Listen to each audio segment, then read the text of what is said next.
మీకందరికీ తెలుసు ఫిబ్రవరి 11 తారీఖు రోజు అస్సాం ముఖ్యమంత్రి హేమంత బిశ్వ శర్మ భారతీయ మహిళా లోకం మీద అసహ్యకరమైన అసభ్యకరమైన పదజాలంతో మహిళల్ని కించపరిచే విధంగా అవమానించే విధంగా ఎన్నికలలో ప్రసంగం చేయడం జరిగింది. మేము ఆశించినాం ఉత్తరాఖండ్ ఎన్నికల అధికారులు అదేవిధంగా జాతీయ ఎన్నికల ప్రధాన అధికారులు ఎన్నికల నియమ నిబంధనలను ఉల్లంఘించి ఈ సమాజంలో సగభాగమైన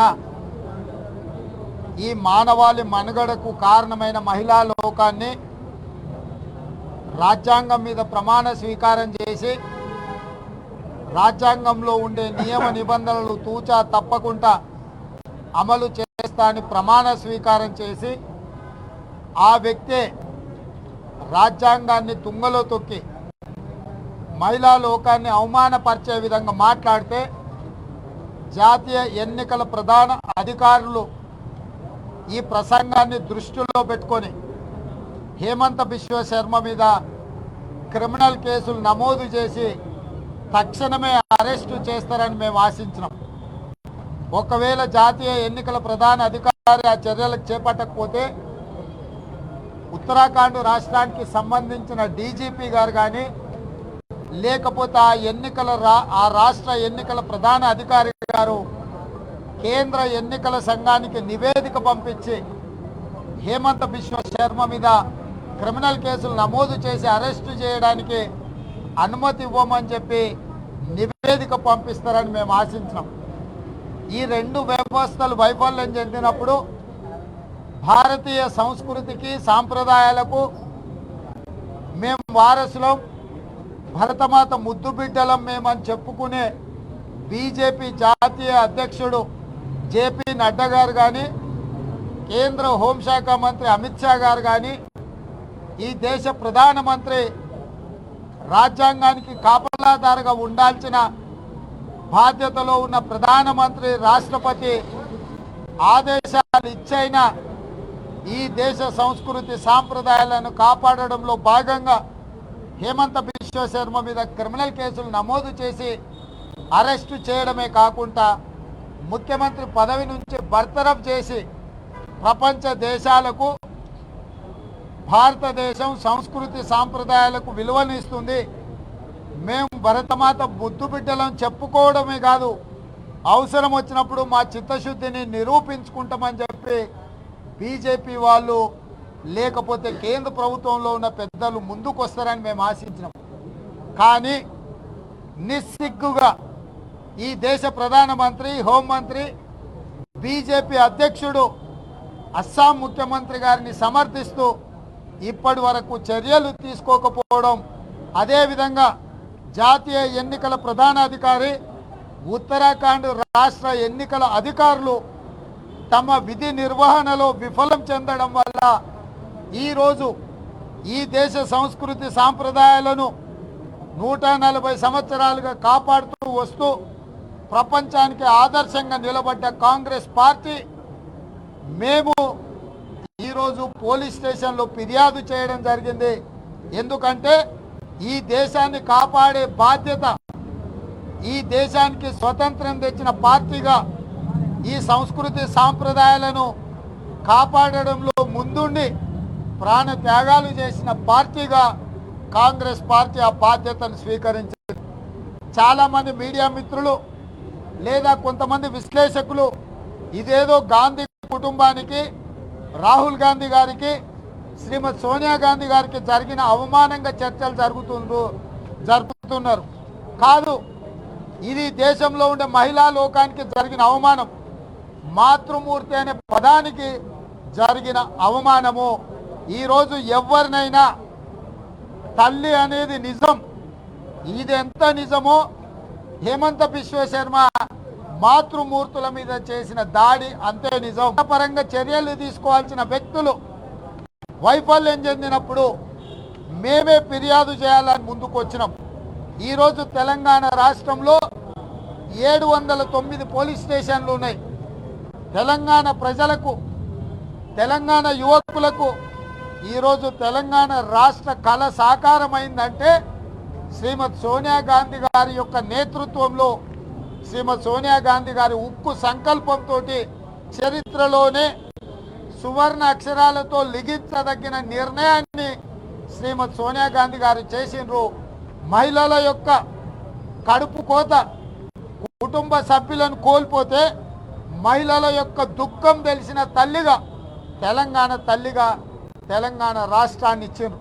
ఇవాళ తెలంగాణ తల్లుల యొక్క దుఃఖాన్ని, ఆవేదనను అర్థం చేసుకొని రాష్ట్రం ఇచ్చిన మాతృమూర్తిగా ఇవాళ ఆమె నాయకత్వంలో వారి అధ్యక్షురాలుగా ఉన్న పార్టీలో పనిచేస్తున్న మేము ఈ దేశంలో ఉండే మాతృమూర్తులకు అవమానం జరిగింది. ఈ అవమానం మీద మేము ఫిర్యాదు చేసినాం. 2 రోజుల నుంచి ఈ రాష్ట్ర ముఖ్యమంత్రి గారు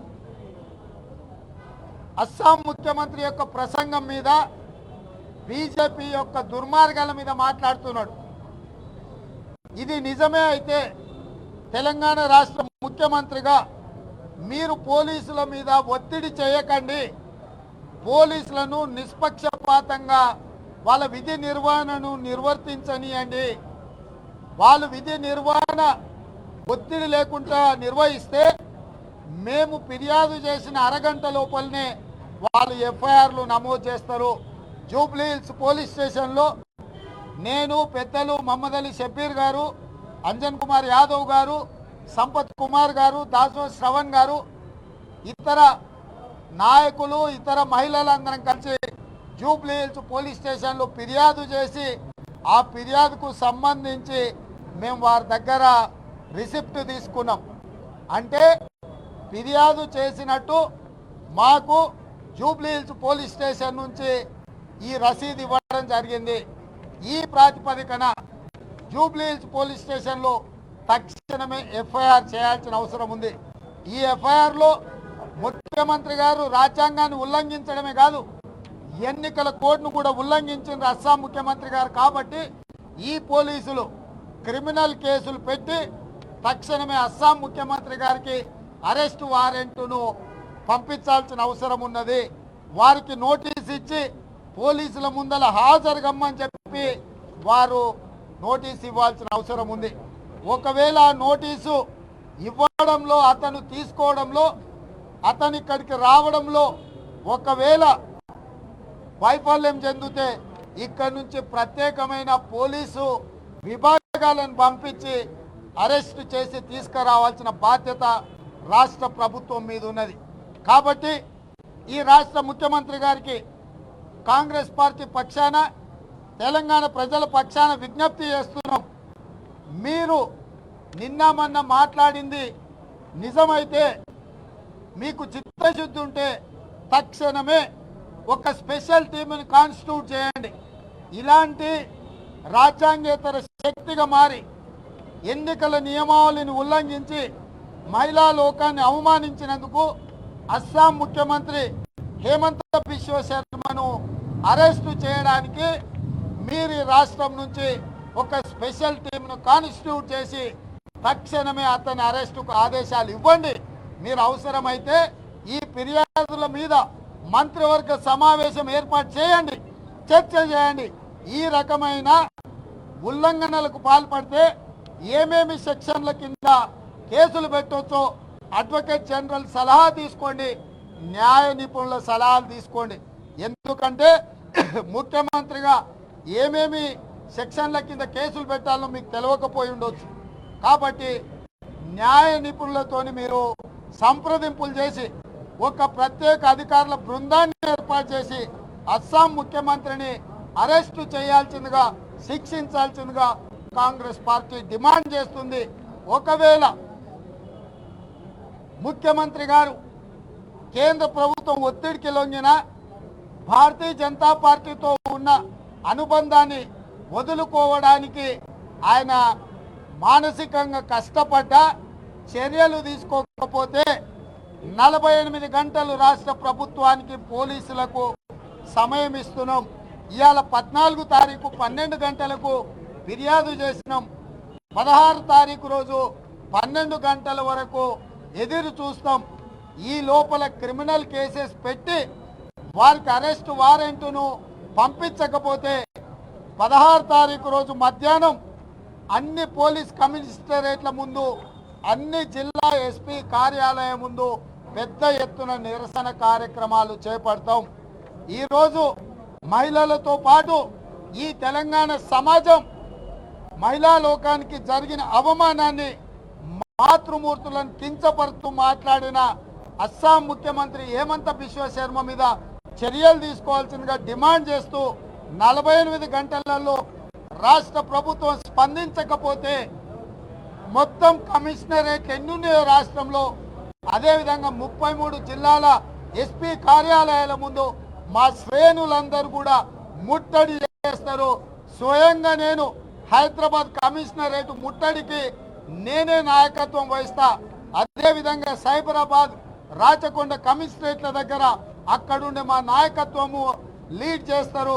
వివిధ జిల్లాలలో అన్నీ ఉన్నా ఎక్కడైతే కమిషనరేట్లు ఉన్నాయో, ఎక్కడైతే జిల్లా ఎస్పీ కార్యాలయాలు ఉన్నాయో వాటి అన్నిటి ముందు 16 తారీఖు రోజు మధ్యాహ్నం 12 గంటలకు నిరసన కార్యక్రమం, ముట్టడి కార్యక్రమాలు చేపట్టడం జరుగుతుంది. ఈ పరిస్థితులు రాకంటే ముందే ఇప్పటి వరకు ముఖ్యమంత్రి గారు, అస్సాం ముఖ్యమంత్రి మాట్లాడిన అంశాలను ఖండించింది కాబట్టి వారు ప్రత్యేక సమీక్ష చేయాలి. కేసీఆర్ గారు ఈ దుర్మార్గమైన భాష మీద, ఈ క్రిమినల్ చర్యల మీద ముఖ్యమంత్రి గారు తక్షణమే ప్రత్యేక సమీక్ష చేసి పోలీసుల పరంగా, చట్టపరంగా చర్యలు తీసుకోవాల్సిందిగా డిమాండ్ చేస్తున్నాం. ఈ డిమాండ్ను రాష్ట్ర ప్రభుత్వం అమలు చేయకపోతే భవిష్యత్ కార్యాచరణ ఉంటుంది. 16 తారీఖు రోజు 12 గంటల లోపల ఆశించిన విధంగా పోలీసుల నుంచి, రాష్ట్ర ప్రభుత్వం నుంచి స్పందన రాకపోతే నిరసన కార్యక్రమం, కమిషనరేట్ల ముట్టడి, ఎస్పీ కార్యాలయాల ముట్టడి ఉంటుంది. శ్రేణులందరికీ ఈ వేదిక ద్వారా పిలిపిస్తున్న తెలంగాణ సమాజం అంతా కలవాల్సిన అవసరం ఉన్నది. మాతృమూర్తులకు అండగా నిలబడాల్సిన అవసరం ఉన్నది. మన కన్న తల్లులు కూడా మహిళలే కాబట్టి మహిళా లోకానికి జరిగిన అవమానం మీద పోరాటం చేయాల్సిందిగా ప్రతి పుత్రుడి మీద ఉన్నది, భారతీయ పౌరుల మీద ఉన్నది. ఆ బాధ్యతను నిర్వహించి ఈ కార్యక్రమాలు చేపట్టడం జరిగింది. ఇదే కాకుండా 18 తారీఖు రోజు శ్రీమతి రేణుకా చౌదరి గారు, గీతారెడ్డి గారు, సీతక్క గారు, ఉత్తమ్ పద్మావతి రెడ్డి గారు, మొత్తం కాంగ్రెస్ పార్టీలో ఉండే మహిళా కాంగ్రెస్ అధ్యక్షురాలు సునీతారావు గారు అందరూ నేతృత్వంలో మహిళా కమిషన్ కూడా చర్యలు తీసుకోవాల్సిందిగా ఫిర్యాదు చేస్తాం. అన్ని రకాలుగా న్యాయ పోరాటం, వీధి పోరాటాలు చేస్తాము. పోలీసులు ఒకవేళ మేమిచ్చిన ఫిర్యాదుల మీద ఎఫ్ఐఆర్లు చేయకపోతే ప్రైవేట్ కంప్లైంట్ కోర్టులో వేసి పోలీసుల మీద కూడా చర్యలు తీసుకునే విధంగా కోర్టు నుంచి ఆదేశాలు తీసుకొస్తాం. ఎందుకంటే ఇది క్షమించరాని నేరం. ఈ నేరం మీద క్రిమినల్ కేసులు నమోదు చేయాల్సిందే. పోలీసులు ఒకవేళ కేసీఆర్ గారు ఒకవేళ నిర్లిప్తంగా లేకపోతే నిర్లక్ష్యంగా పనులు చేస్తే కోర్టు ద్వారా ఆదేశాలు తీసుకొచ్చి కఠిన చర్యలు తీసుకునే విధంగా తెలంగాణ కాంగ్రెస్ పార్టీ పోరాట కార్యాచరణ ఉంటుంది. హాయ్ ఫ్రెండ్స్, మా టుడే టుమారో యూట్యూబ్ ఛానల్ చూస్తున్నందుకు చాలా థ్యాంక్స్. మరిన్ని లేటెస్ట్ వీడియోస్ కోసం వెంటనే సబ్స్క్రైబ్ చేయండి. అలాగే ఈ బెల్ ని కూడా రింగ్ చేసేయండి. మా నోటిఫికేషన్స్ అన్ని మీ మొబైల్లో వస్తాయి. అలాగే మా వీడియోస్ మీకు నచ్చితే లైక్ చేయండి, షేర్ చేయండి, నచ్చకపోతే కామెంట్ చేయండి.